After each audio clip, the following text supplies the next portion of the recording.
Hey y'all, I promise I'm not going to bombard you with multiple videos every single day, but I just wanted this channel to get started off on a strong note. So I wanted to start off by showing you this John Buscema sketchbook that I picked up a couple days ago. And it shows Buscema. It's actually got an article at the beginning by Jim Steranko talking about Buscema and the Renaissance of comic art. But it's literally a sketchbook of his stuff.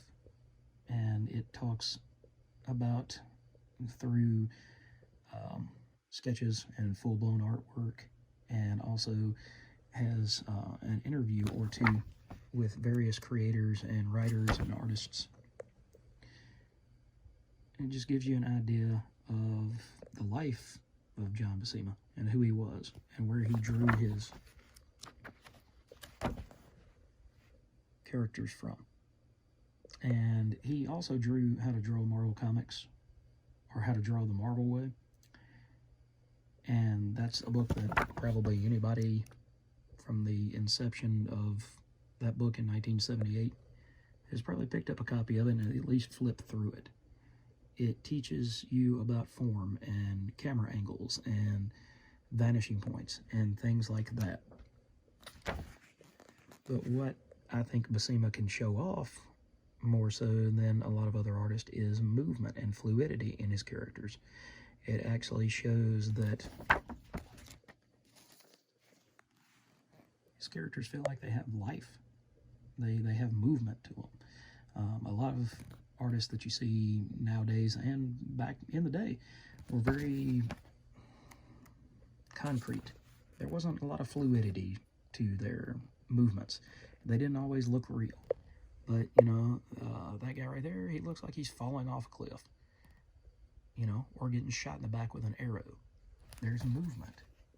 And that's really what a lot of people that grew up in my generation, you know, back in the 80s and 90s, they want that realistic movement. They want to believe that those characters are real. We want to see that on the page and show that, hey, you know, Conan's going to come out of here and stab me with that sword. And I don't know if you've been reading the new Conan book from Titan Comics, but a lot of Roberto De La Torre's first 4 issues looks like they were almost swipes of John Buscema. He channeled John Buscema that well that it looked like Buscema had come back and drawn these issues. So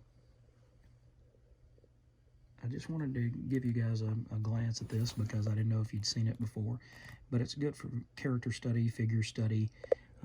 It's interesting read just to find out more about his life and what drew him to comics. So if you can pick up a copy of it on eBay, or if you can find it like I did in a thrift store or Goodwill, something of that nature, you know, I think you should pick it up and flip through it, and it'll give you a look into one of the masters of the medium, one of the guys that a lot of today's artists look up to, simply because of his understanding of character and form and figure study. So, thanks guys, I appreciate it, and we'll see you at the next video. And this was John Buscema Sketchbook.